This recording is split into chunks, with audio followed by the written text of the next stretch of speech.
Man, super legit, man. I'm excited, man. We're back. We're back once again. Name's Alex Rose, and we're on the No Pressure, No Diamonds podcast. I got my boy Thomas Solano. Hey, you know what, man? I'm super excited too because we got a good friend of mine, Gerardo Gonzalez, and I'll tell you a little bit about him and why we wanted to have him.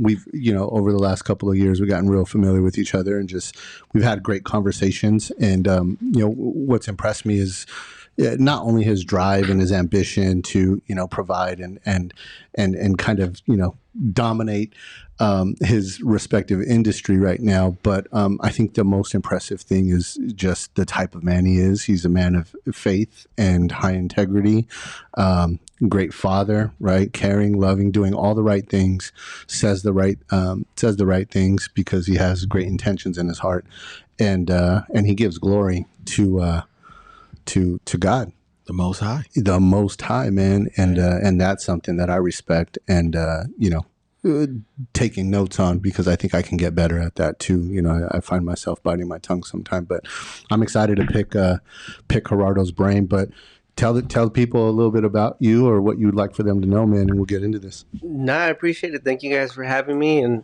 it's actually the first time I've ever done something like this, so it's pretty cool. For sure. But yeah, I know a little bit about myself. I grew up in the restaurant business. Started when I was 10.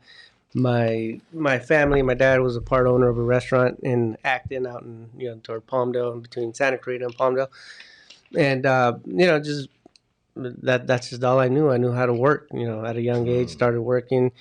And obviously we didn't grow up with a lot of money. So me getting a job at a young age kind of helped, with that, with my parents having other kids and having to not worry so much about me, my school supplies and all that kind of took some pressure off of them. But, I learned work ethic at a young age. That's something that I picked up from my dad and just working and starting to work at a young age. But definitely didn't know what direction I wanted to go. High school was, I wish I can go back and change things, but it is what it is at this point, right? But for me, high school was more, I hung out with the wrong crowd. It just started making choices that I shouldn't have made. And because of that, I didn't graduate, but, I found myself in a position where I was 18 years old, and I didn't know what direction I wanted to go. I didn't know what I wanted to do with my life. I knew that the restaurant business is something that I knew, but I didn't know if that's what I wanted to do. Sure. But it was providing, it was paying the bills. But then I was introduced to, I guess you would call entrepreneurship, right? Multi-level marketing and network marketing. At a young age, 18 years old, a friend of mine came to me, super excited, as we always are in the beginning, right? And being young, 18, and you see all these dollar signs and, they paint the vision and the dream. And he came to me and he did everything he wasn't supposed to do, right? He verbally vomited on me and, did everything that his upline sponsors told him not to do. He did. But, he was a good friend of mine, and I just saw the numbers, and I got excited, and I saw an opportunity that I've never, seen before. And to me, that was, where my eyes were really open to where, wow, okay, there's hope.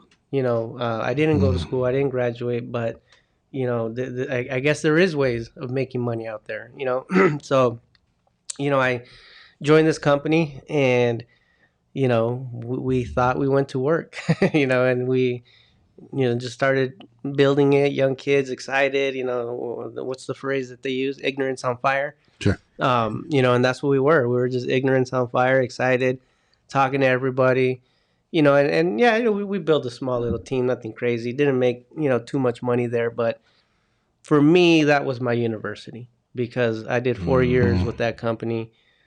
Even though I didn't hit, any of the top positions or anything like that, but the knowledge, the conventions that I went to every year, there was, 3 or 4 conventions that we went on every year that I showed up to, the trainings, the Super Saturdays, the regional events, the weekly trainings. So all that information, knowledge, and, just being around, like-minded people really is what I attribute my success to today. Because even though I didn't, succeed, if you will, financially in that company, the knowledge and everything that I gained from that. So I always look back to those days. I walked away. I think I was 21 when I walked away, and went back to the restaurant. But the experience, that was my university. That was my education. That was my from that point forward, I knew that I was psychologically unemployable. You know what I mean? I couldn't You and me do, both. Yeah. go back to a, typical 9 to 5. I'm not saying that's wrong or, not bashing anybody who does that, you know what I mean? Because we all have to do what we have to do to make a living. Sure. But for me, I just knew that just wasn't me. I couldn't, be tied down and locked in. So went back to the restaurant, turned that business around a little bit because it was struggling at that time, and wasn't reintroduced to another network marketing company. And this time I did have more success. This time I, did make more money, and I built a bigger team because I had grown as a person, and I was attracting different types of people. But it still wasn't, something just wasn't, it didn't feel right. Like, this isn't home, And so again, I walked away, and it always led back to the restaurant for some reason. But at this point, nice. right, I had grown so much that eventually I took over as part owner of the restaurant. But then I found myself in a position where I just wasn't passionate about it anymore. The restaurant business, as good as I was at it, and at some point, at one point in my life, I had love for it, but the passion just died. It wasn't there anymore. Why do you think, or have you figured out why, like where that passion went, or how it got destroyed? Yeah, I think it's just all the baggage, because it wasn't. It was always a partnership, so that comes with its challenges, and I never picked my partner. It was always either this person sold their part of the business or whatever the case was. So it was never a 100% ownership, sole ownership. I just, we had different visions. We had different, I guess, morals. You know what I mean? We had different, so we just weren't jiving. Sure. But one thing I knew was that I love people. I love working with people. That part of it I love. That I didn't lose. So, I made a decision to walk away, completely, cold turkey. That was in 2013.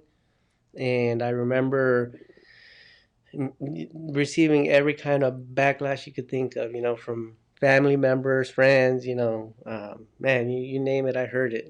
You're stupid, you're an idiot, what are you doing?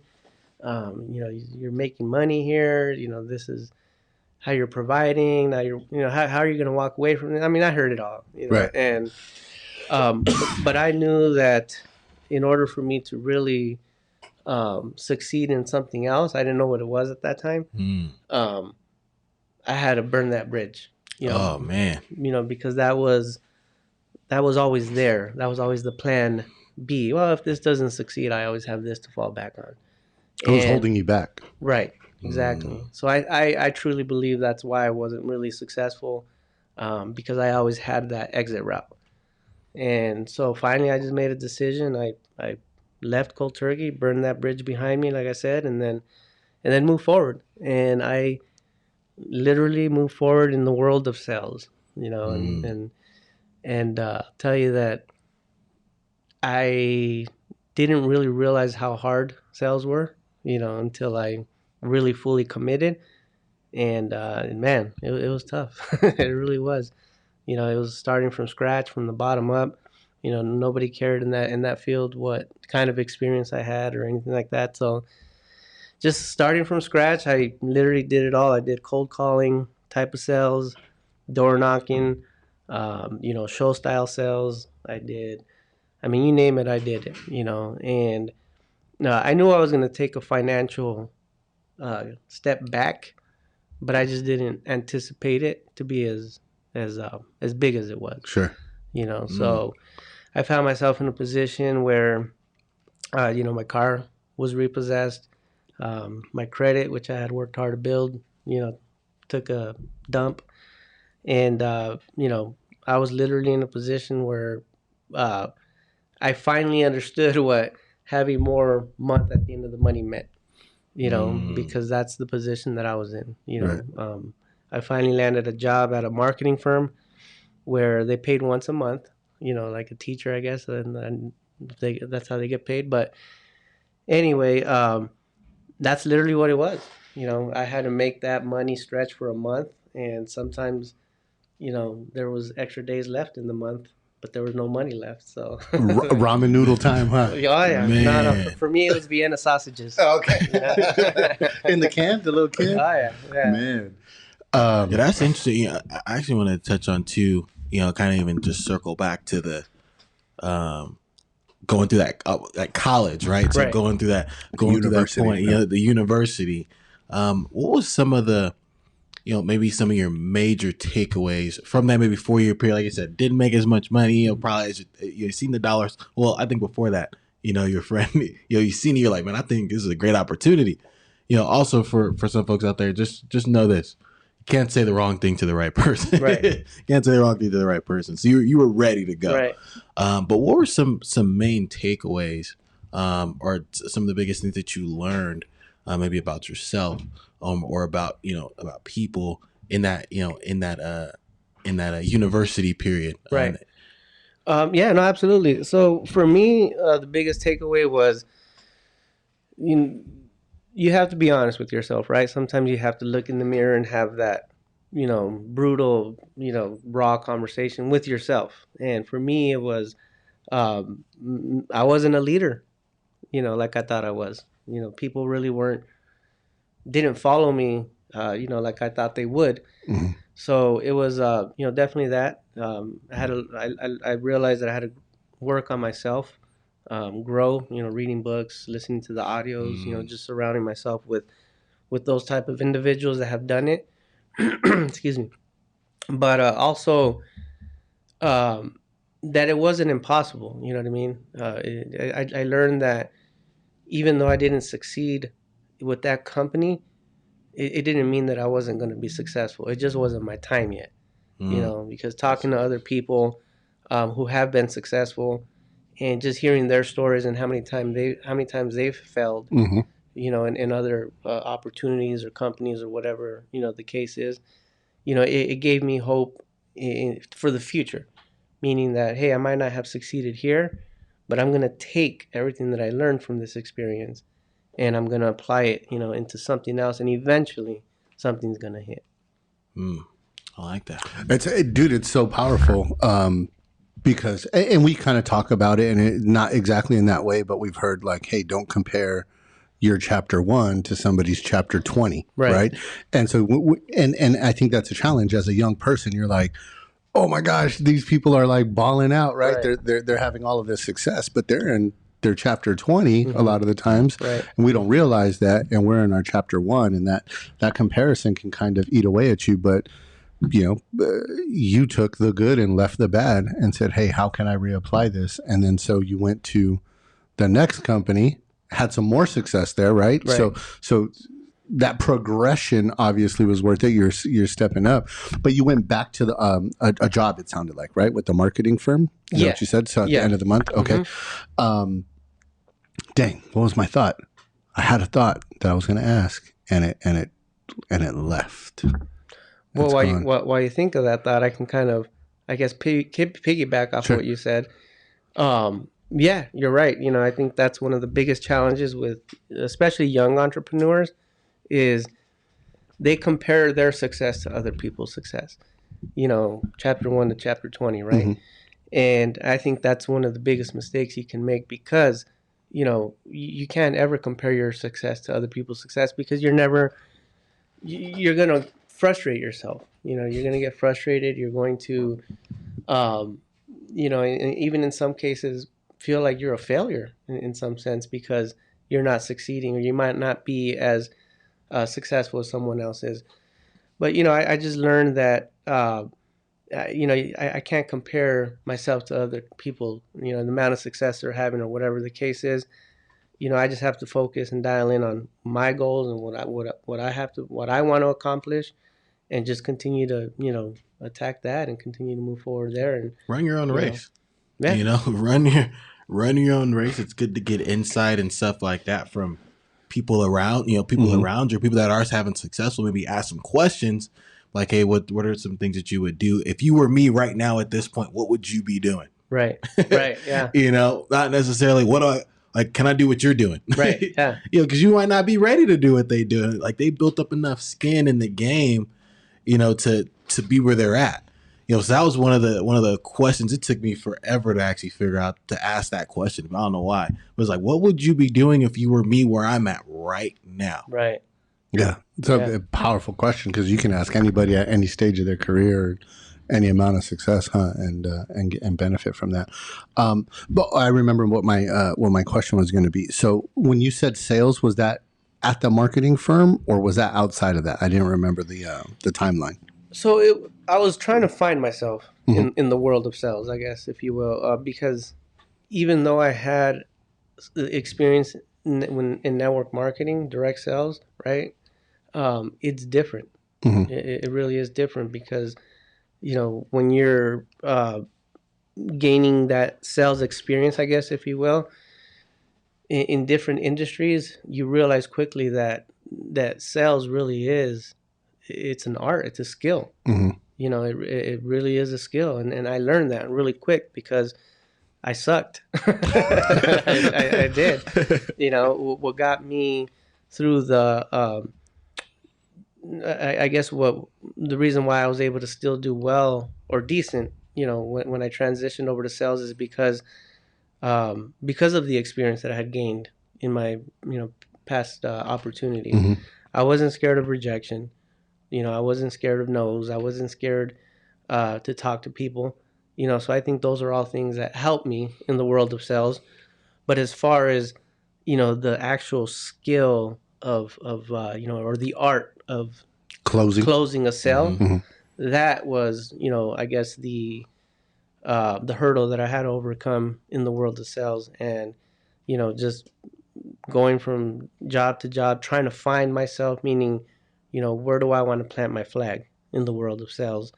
And, finally, leaning toward real estate, which my broker, who's a good friend of mine, actually, he was my upline and those opportunities back in the network marketing days. But he, transitioned over to real estate. And he always had his license, but, was never really active. So he opened up his brokerage, encouraged me to get my license, and I did. So I started, going toward real estate, and I finally got my real estate license. And at that time, I knew that my schedule couldn't conflicted, meaning that I had to find a job that was gonna open up my time to be able to build, my part-time business. Yeah. Right. Jim Rohn says that, I believe he says, work hard on your, I forgot, it'll come to me, but work part-time on your dreams or something like that, or to that extent. But anyway, I went back to serving tables. So I got a job as a server at a restaurant, and I just put my head down and went to work in real estate. And 11 months into it, I was able to go full time, and this is my 6th year fifth year full time.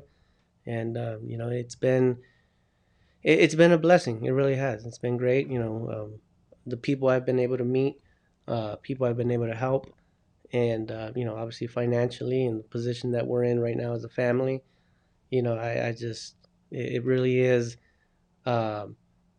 It's humbling, knowing that. Well, going back to the beginning, right? Or beginning of my entrepreneur career, what you were talking about, chapter 20.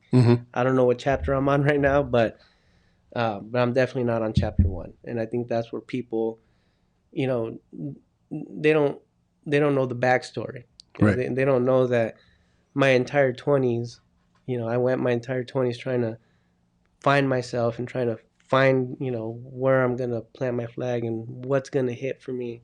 And it didn't happen until my mid-30s in real estate. So a decade and a half, you guys, to figure it out. And so many people quit on page 1 of chapter 1, Right. right? And Yeah.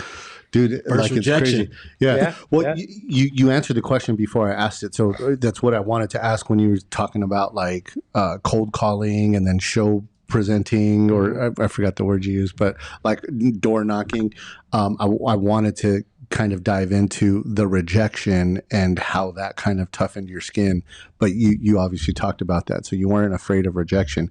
You didn't say it, but I want to assume, and you can clarify, in that network marketing where you said, hey, I started to experience the second one, right? I was experiencing a little more success financially, but it didn't feel right.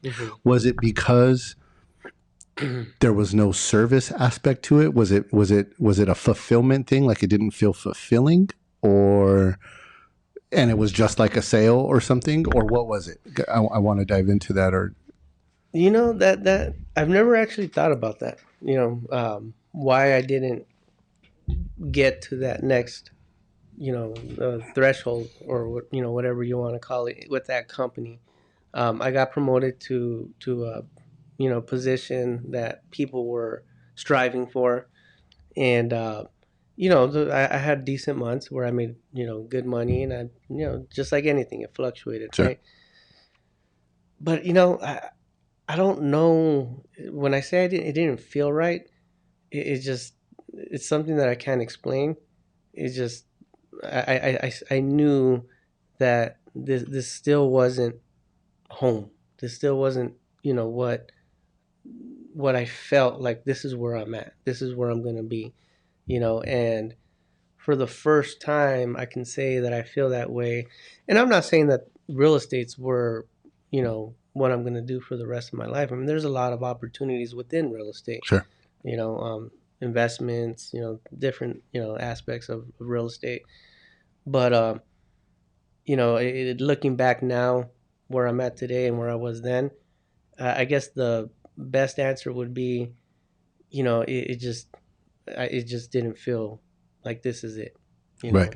Well, the reason I asked that, and I hope you don't mind me sharing, but we've had some personal conversations, right, over a nice glass of wine. Yeah. And I remember you mentioning to me that you love real estate, at least right now, right, because of the service that you're providing to people. Like you're helping families accomplish their dream. Essentially, a lot of times that's most families' dream. My cousin just bought a home, and she was in tears.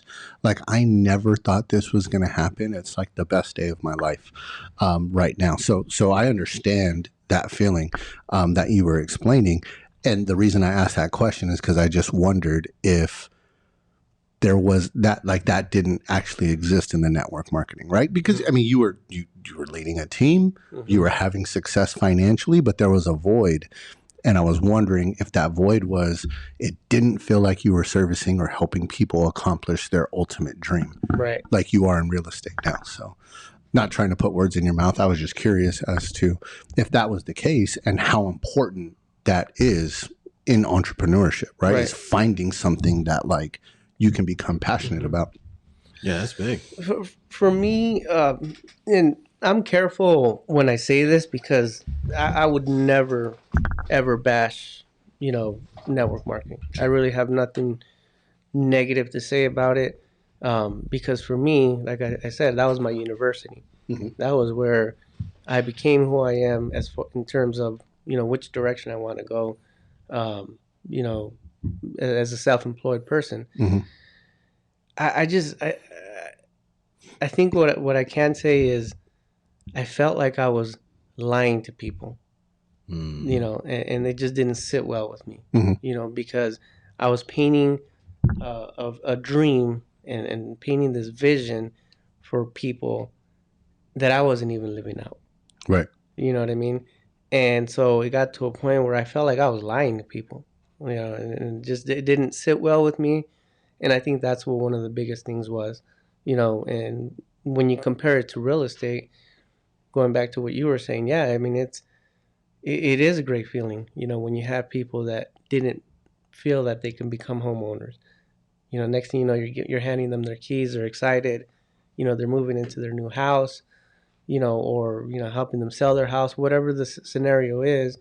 It is a good feeling. But for me, it's not just that, but the but the part that people don't see, which is dealing with, the other agent, dealing with the escrow, dealing with, these are the things that I Oh, don't. you like the negotiation, No, huh, yeah, dude? absolutely, Game, absolutely. the game, like the playing the game, game. huh? It's a monopoly of it, huh? Yeah, It's a monopoly absolutely, of it. absolutely. That's the part of it that I never share with my clients, because I always tell them, hey, my job is to take the stress for you, to make this as less stressful as possible, and that means that I'm not going to share the moments where I'm getting into it with the other realtor Right. on their behalf, and so that's one thing that I do tell them though. I tell them just know that um, I'm easygoing, I'm easy to work with, which I am. But when it comes time to fight for my clients, The gloves are coming off, huh? the pit bull comes out. Yo, you know what? That's interesting. I kind of want to, I was going to ask about that, just some of the things that people don't know about the back end of real estate, or even just getting started into it. So, just getting started. So, say, a new person coming into real estate, right? Right. You know, fresh behind the ears, or say wet behind the ears. Is that Wet. it? Wet behind the ears.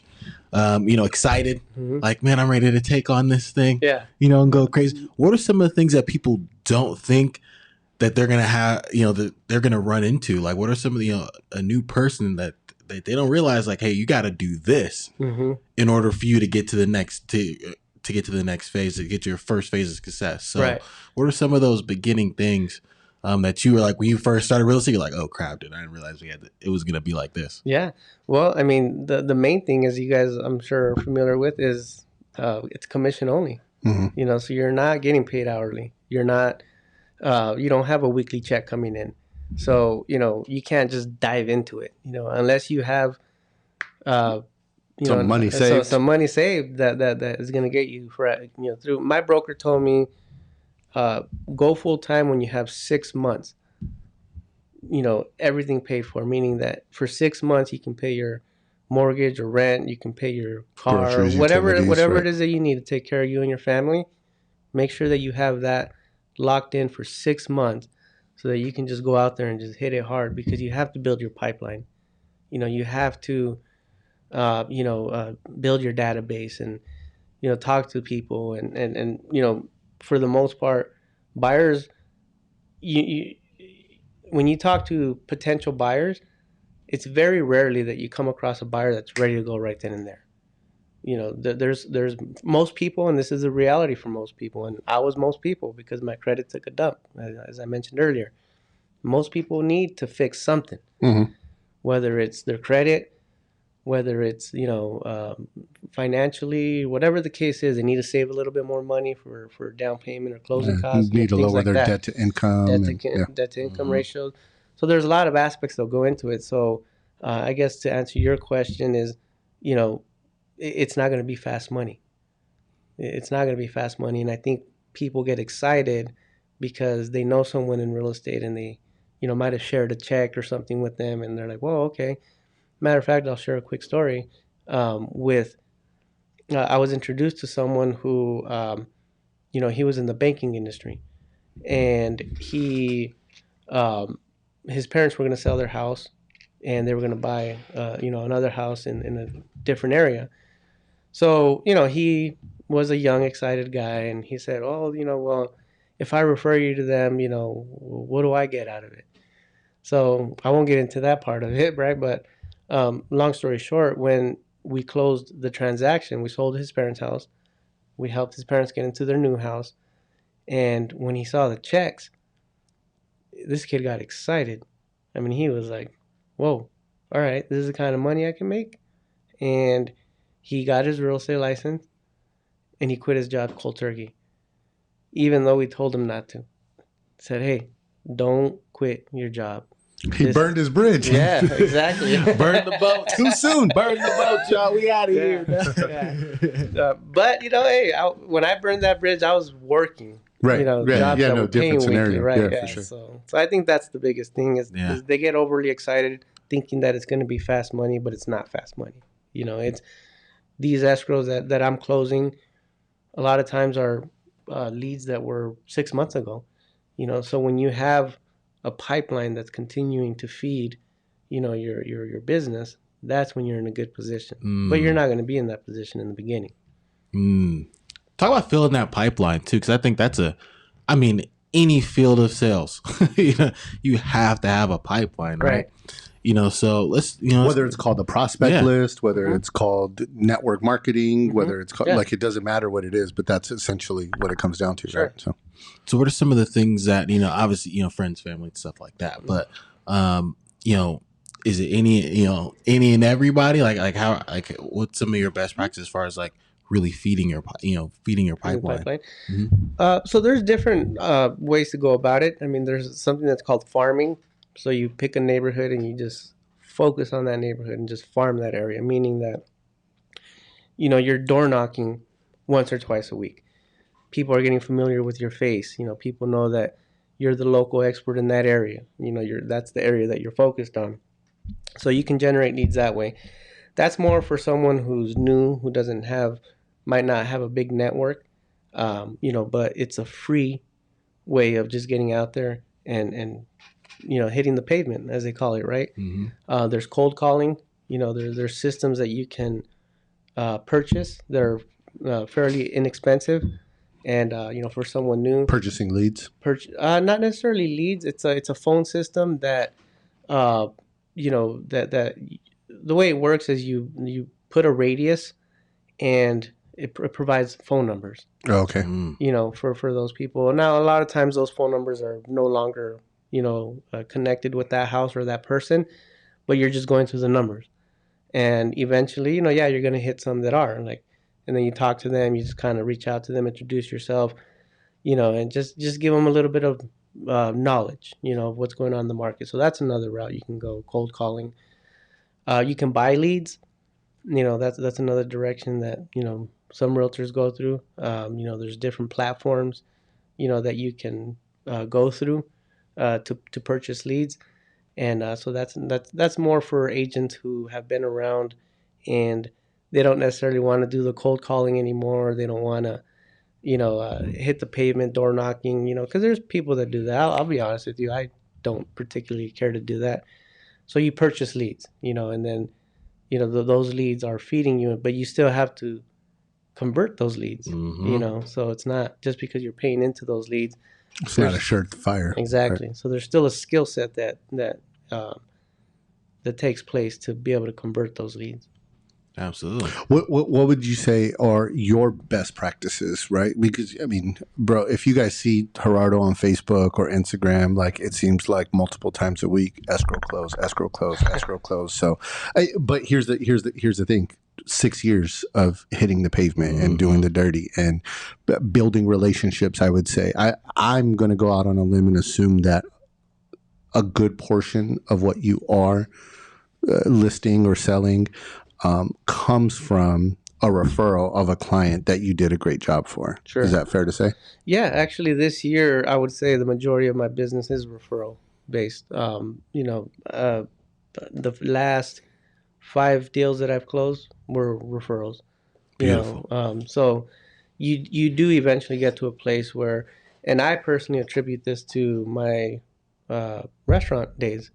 I always say this, that for me, the work ethic, that part of it, it just comes natural to me because I've been working for so long. But the customer service, you'll be surprised how many realtors in this, they just don't answer their phones. They don't respond to text messages, or if they do, it's, like a day later, or, hours later, or whatever the case is. For me, and I always, revert back to my reviews. I have about 30 reviews right now on Zillow, 5-star all across the board, and I'm proud of that because that tells me that, it's the customer service, the answering the phone calls, the responding to the text messages, everything that people want, because when you're purchasing a house, for most people, it's a big purchase, probably the biggest purchase in their life. So, they want to feel important. They want to feel like you care, like you're actually in it for them and with them. Yeah. And for me, I think that's what has been a big part of the referrals, is the customer service part. Absolutely, 100%. I have a mentor who said, like, hey, you need to treat everybody like your dream client, like all of them, right? So if you're a realtor and you have somebody who wants to purchase a $20 million home, you're going to go above and beyond. You're going to be essentially on call 24 hours a day, but you need to treat that person who's looking to buy a $100,000 house the same exact way. Exactly. Because you never even know, right? That $100,000 purchase, that person might have a cousin. They have a cousin, or they could become, very successful, and they could just be just starting, right? And you want to build that relationship for long term and build that pipeline, I think, through referrals. So, yeah, no, you're absolutely right, and that's a very good point you made because, I celebrate my clients the same.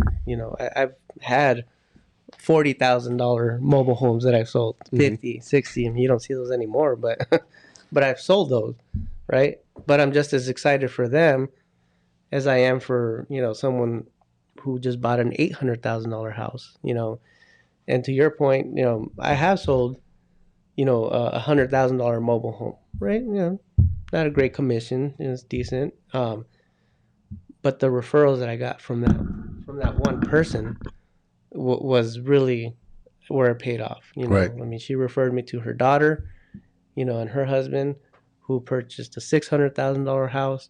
So that one, lead turned into, and that's happened multiple times. Commission on 700,000. Yeah. That's it.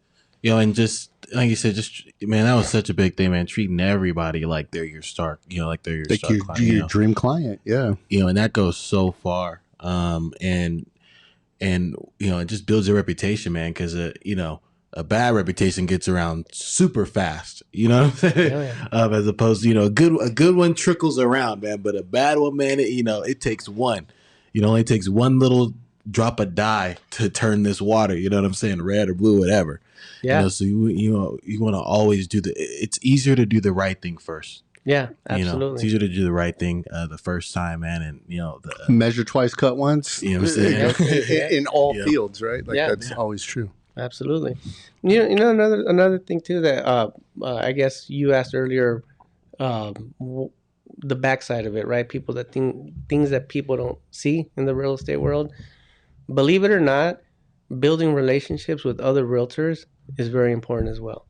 Meaning that I feel personally like I've built a pretty good reputation in my area with, a bunch of realtors that I've worked with, because there's always two realtors, right? There's the listing agent and then there's the buyer's agent, right? So you can be the listing agent on one transaction and then the buyer's agent on another transaction. The thing with me is what I've learned for myself, and this goes back to just childhood, teachings, right, from my parents. I treat everybody with the same respect across the board. I don't care who you are, what you do.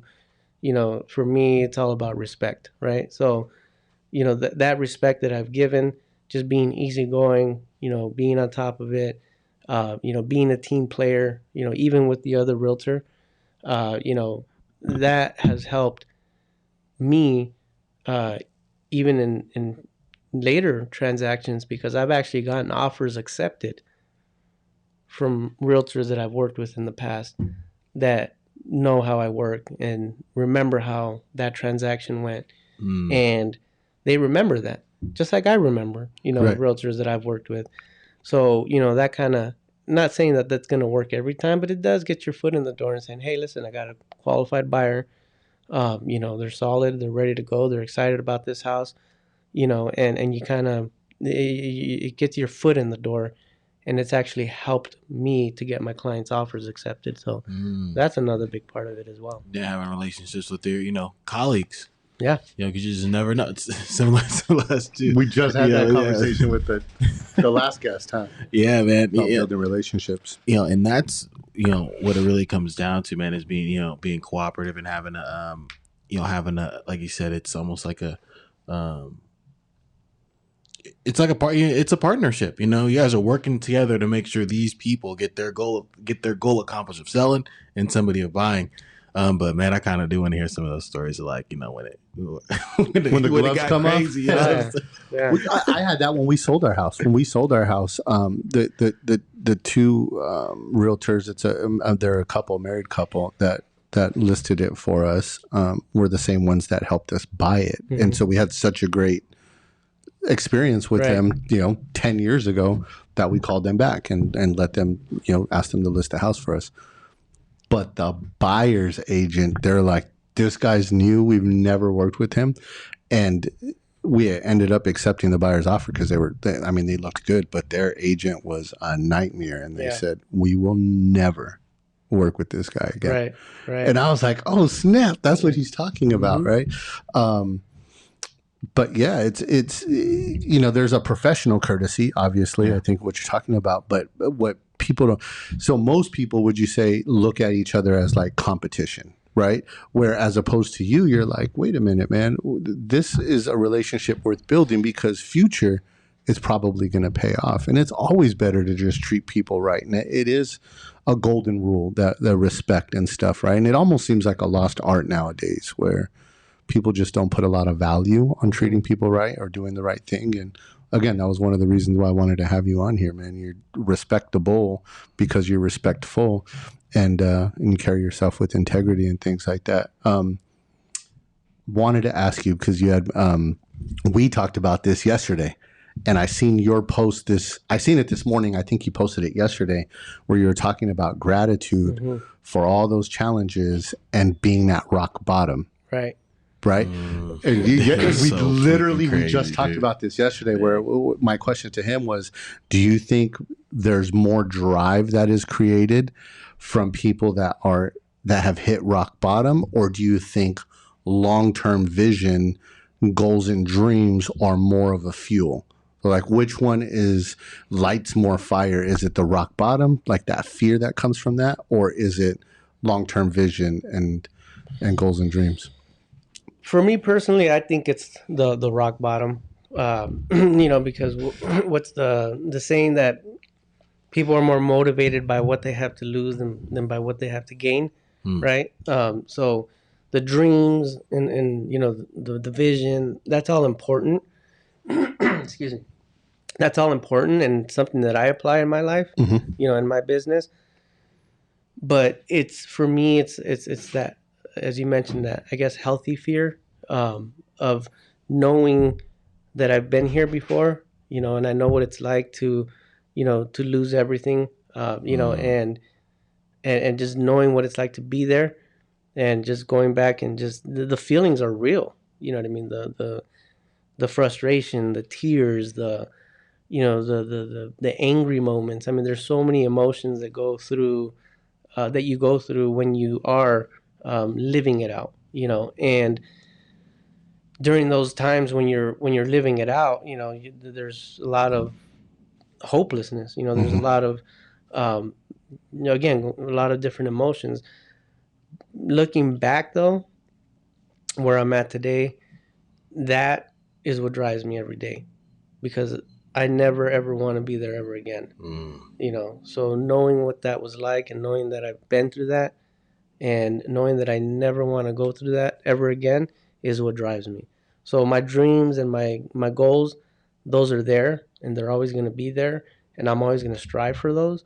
But what really lights that fire in me and what really keeps me going is knowing, hey, I've been here before, and I don't ever want to be there again.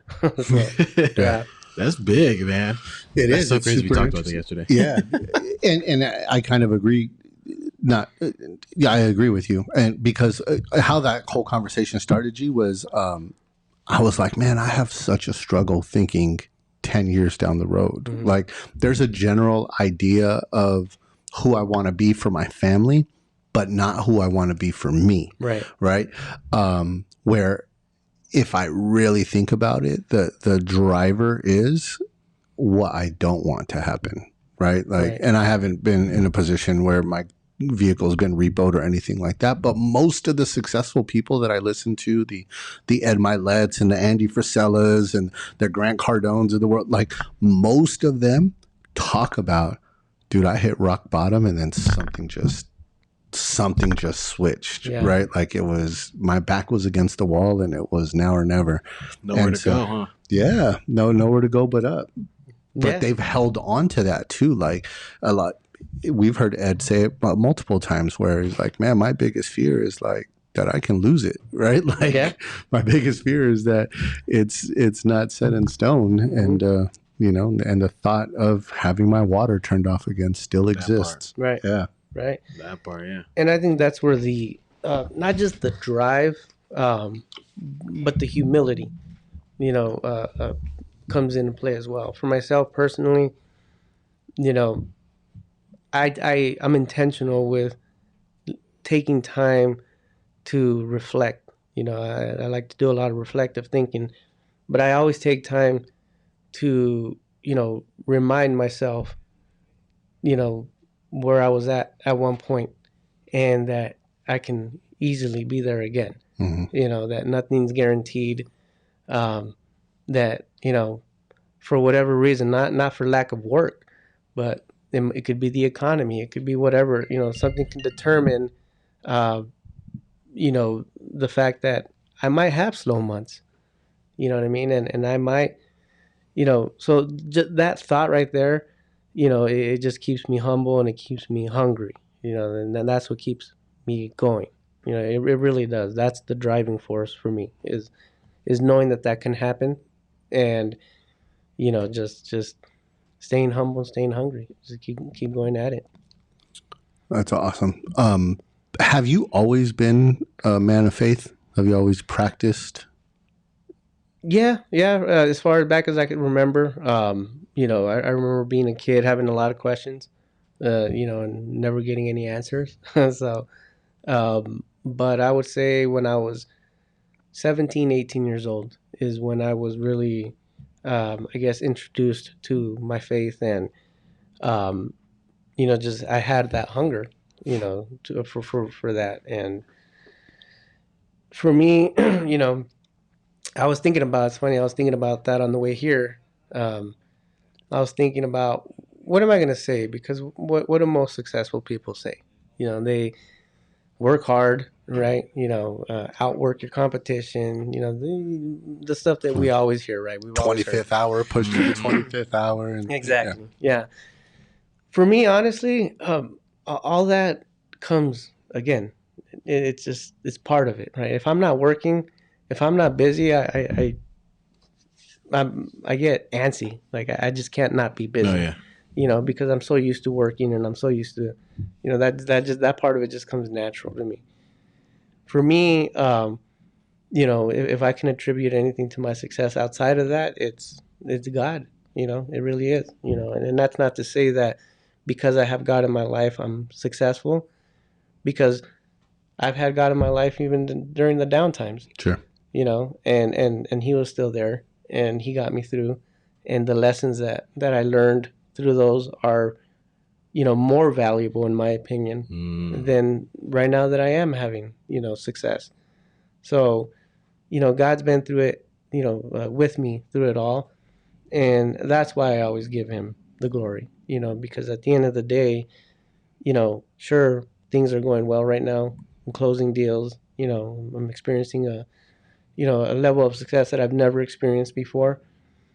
But I also know what it's like on the other side, and I was still giving Him the glory during those times, you know, and so that's what people didn't see is you know, when in the down times, I was still trusting Him. I was still, you know, knowing that He's going to get me through this, you know, and He did. Put on a T-shirt. He's gonna get me through this. Yeah, you know. And but like you said, faith without works is dead. Because even in the down times, guess what you was doing? Yeah, working. You know what I'm saying? Exactly. You know, and that's huge. You know, it's well, whether you believe in Christ or not, I believe in Christ. But man, what did I hear the other day? Like, I asked, like somebody, it was three things. I can only remember one, but it said like, I asked God for strength, and He gave me a challenge. Right. And it's funny that people are like, well, no, it was those that don't believe. Right. And this isn't a knock. I mean, to each his own. But for those that don't believe, don't understand that idea of like how strong you grow through those challenges. Right. Right. Those you said, man, those were more valuable than the success I'm experiencing was the lack of success and the challenges. Dude, that's so powerful. Makes you I hope ready. You guys caught that. Yeah. It's preparedness, bro. It gets you prepared. Yeah, because Yeah. life is not all sunshines and rainbows. Oh, Is that your watch? Nah, I don't know what that was. Was it me? It was you. It was you, Alex, bro. It's on silent. I don't know, man. Maybe they buzzing me. Maybe they trying to buzz me up. I don't know. Beat me up. You know what I'm saying? But that's, it builds. It makes you ready for the success. Is what it really does. Yep. Because the people that, like I said, everybody always comes back to their mean. You know what I'm saying? It's almost like that temper. What they call it, the thermostat. Their internal thermostat. It's like when you are going through those tough times, man, but you're still keeping even though, sometimes you're thinking like, I don't know what's on the other side of this. Yeah. Please. Oh, yeah. I don't know what's on the other side of this, but please let it be, please let it be some good stuff on the other side of this work, man. But what a lot of, what happens to a lot of folks is when they don't have that, they don't build up that thick skin, and they don't build up the habits, those habits of working through tough times. Right. Maybe it was kind of like the, and I'm not sure if that guy has been like super successful since then. Like the guy that worked at the bank, say, he got like a super big deal in his first month.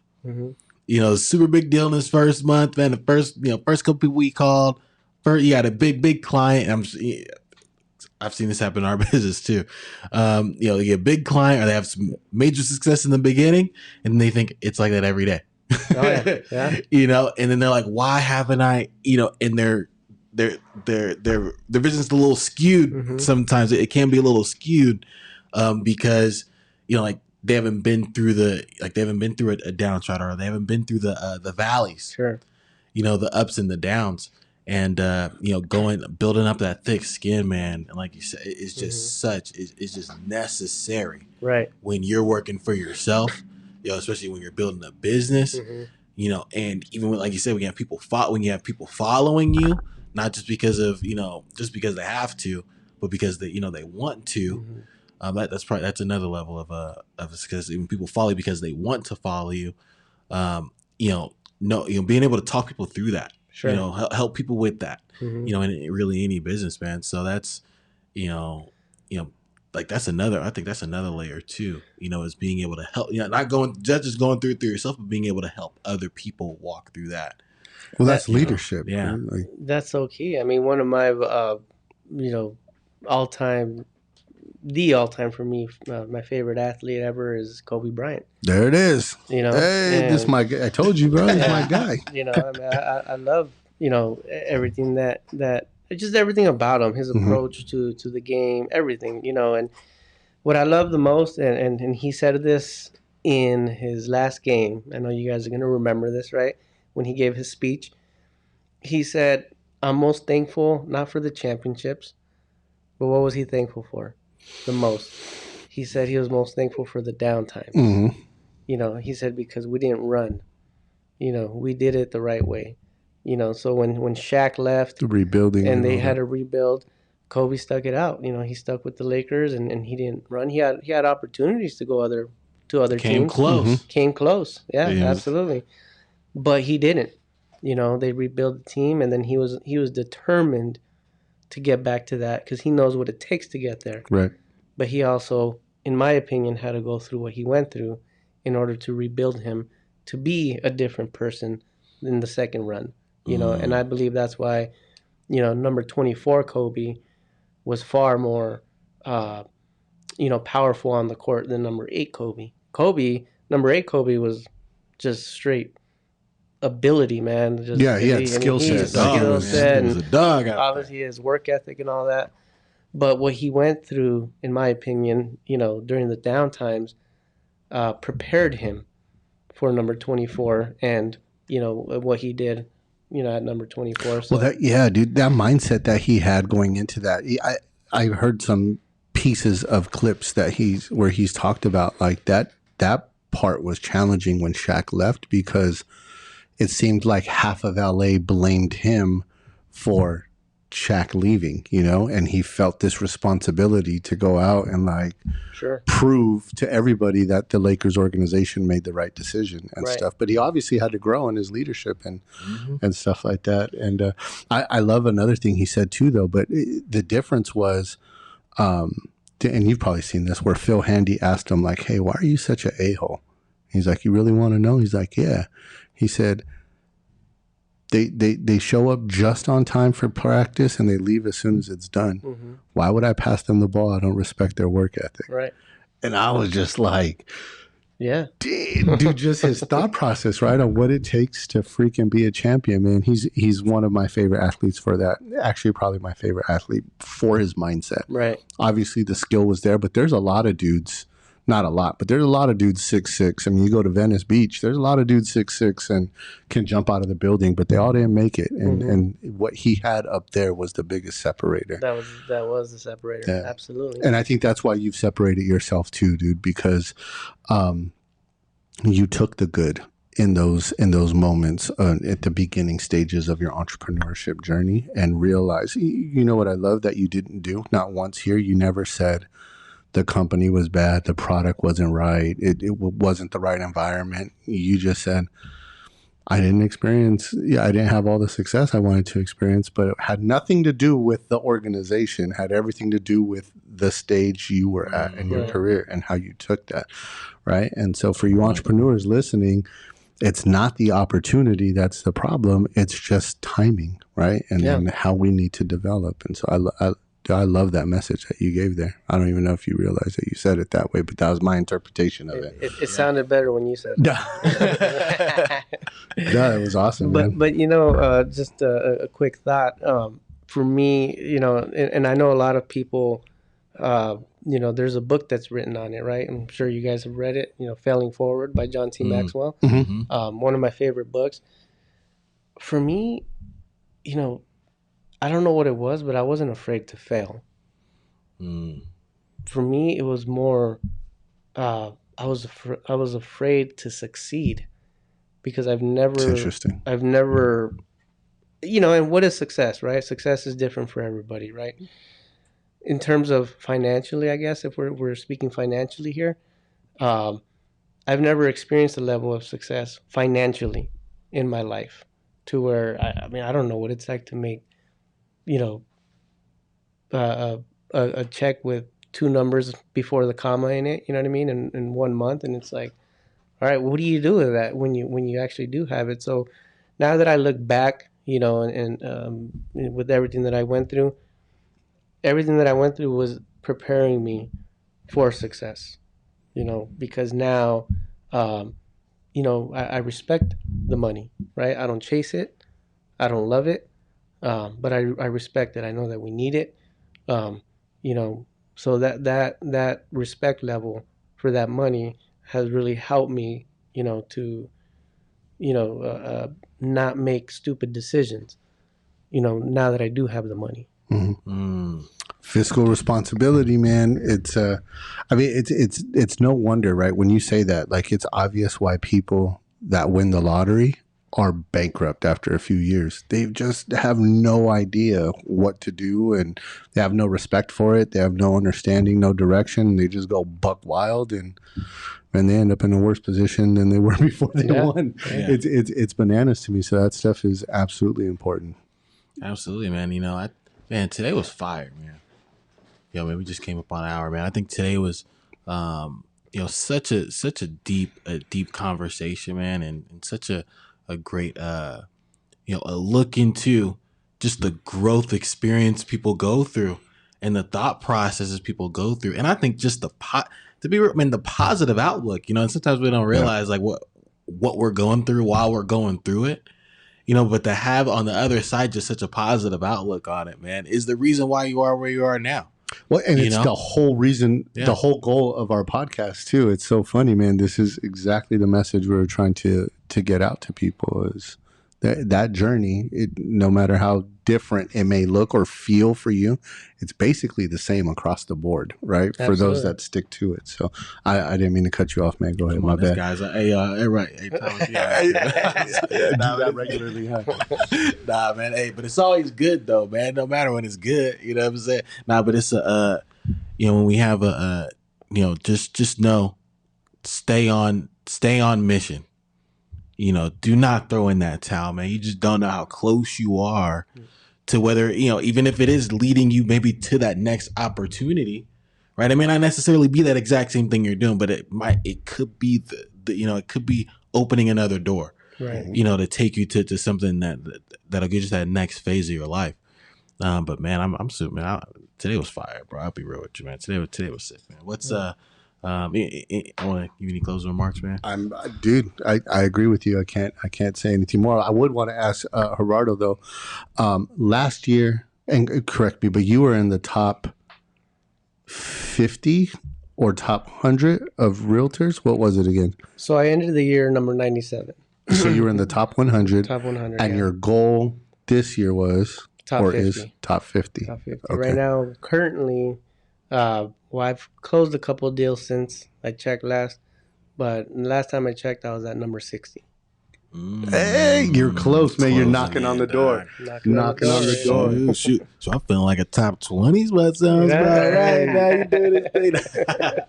Now that's amazing, man. Man, just being in business, man, and it's such an interesting thing, man. How you grow, and it's cool. The sense of good competition is always good too. And even though you're not worried necessarily about what other folks is doing, you just compete with yourself. We talked about that yesterday. Yep. Compete with you. Be better than you were yesterday, man.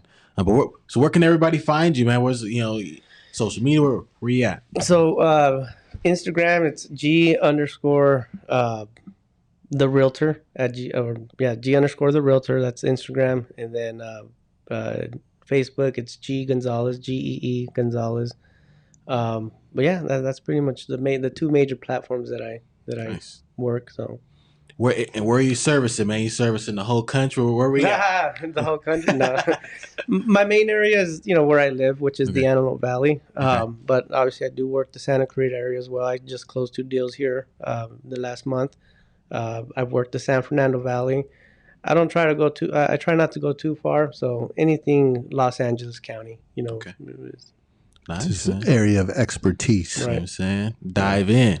Went from a block to the neighborhood to the cities. Absolutely. That's fire, man. I'm super excited, man. But hey, man, Appreciate you coming out, brother. man, appreciate it, big time, man. And just so everybody knows, like, subscribe, comment, turn on post notifications, share this with a friend. This one was fire today. We want to appreciate your support, and man, and guess what? Without no further ado, no pressure, No diamonds. let's get it.